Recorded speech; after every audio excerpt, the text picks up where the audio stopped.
relationship dalam konteks hubungan terapeutik antara perawat klien. Selamat menonton. Yang pertama yaitu konsep helping relationship.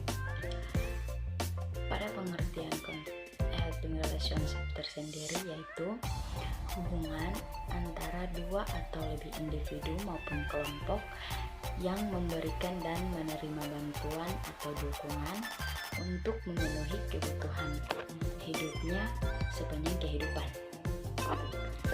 Dan kita bisa bandingkan dengan pendapat dari salah satu ahli yaitu Aristoteles yang mengatakan bahwa manusia tidak bisa hidup tersendiri tanpa bantuan orang lain.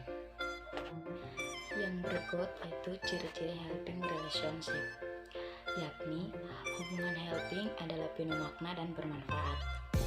Afeksi sangat mencolok dalam hubungan helping.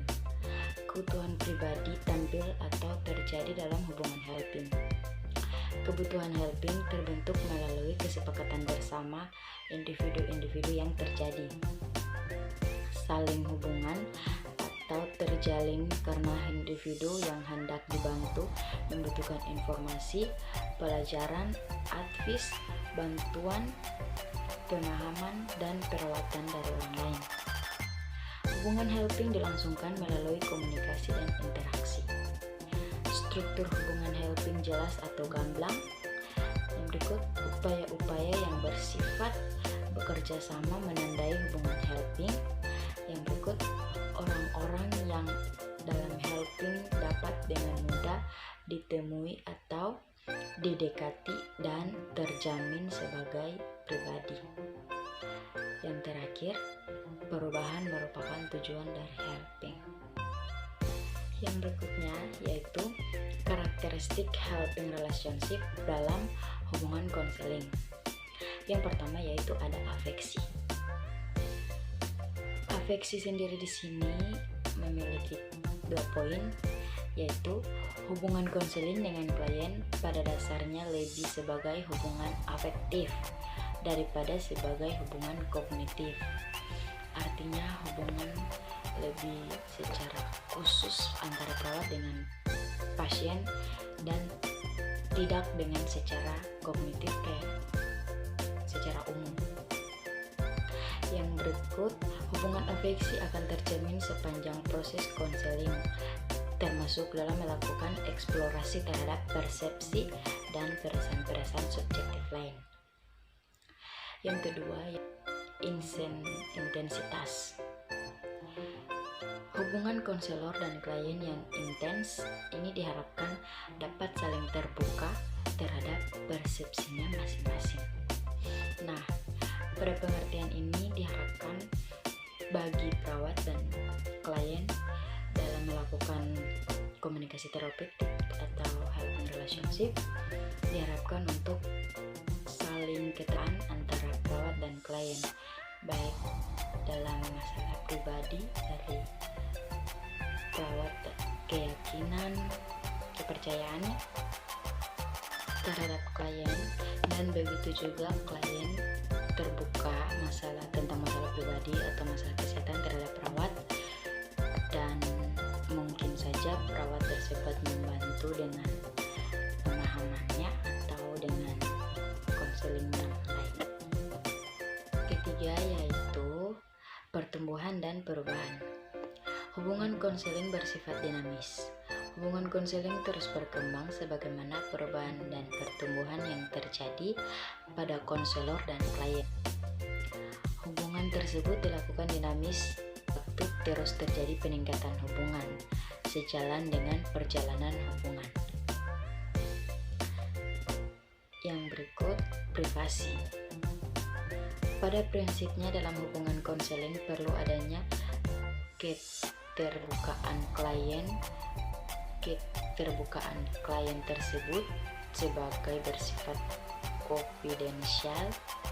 Konselor harus menjaga kerahasiaan seluruh informasi klien dan tidak dibenarkan mengemukakan secara transparan kepada siapapun tanpa seizin klien.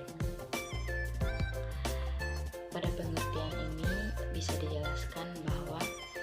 Tapi sebagai perawat harus menjaga privasi klien, karena itu sudah menjadi tugas dan sudah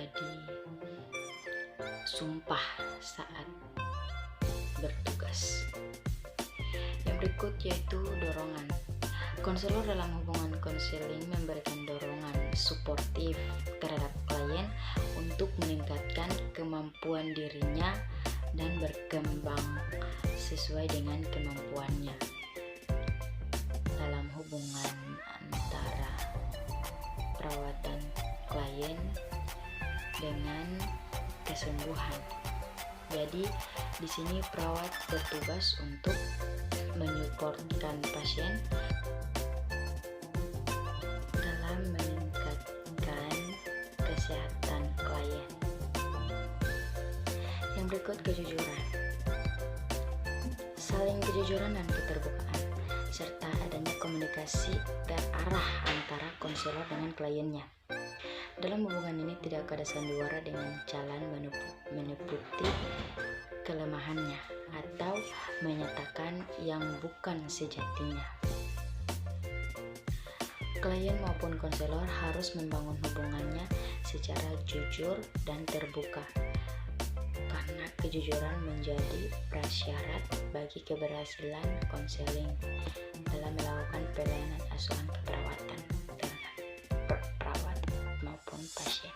Yang berikut ada 3 hal mendasar dalam mengembangkan helping relationship, yaitu yang pertama keikhlasan, yang kedua empati, yang ketiga kehangatan, baik antara perawat maupun pasien.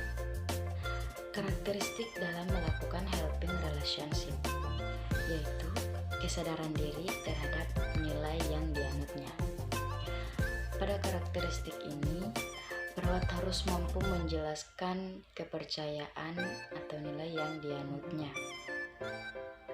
Setelah itu, barulah ia mampu menolong atau menjawab pertanyaan yang ditanyakan oleh pasien.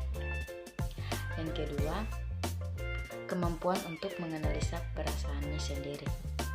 Perawat secara bertahap belajar dan mengatasi bagaimana perasaan yang dialaminya, seperti rasa malu, rasa marah, dan kecewa. Yang berikut, kemampuan menjadi contoh peran. Perawat perlu punya pola gaya hidup yang sehat, termasuk kemampuan menjaga kesehatan agar dapat dicontohkan oleh orang lain, terlebih khususnya oleh pasien yang sedang dirawat. Dari penjelasan di atas, kita tahu bahwa tujuan dari komunikasi terapeutik itu bertujuan untuk mengembangkan pribadi klien menuju ke arah yang lebih positif dan maladaptif.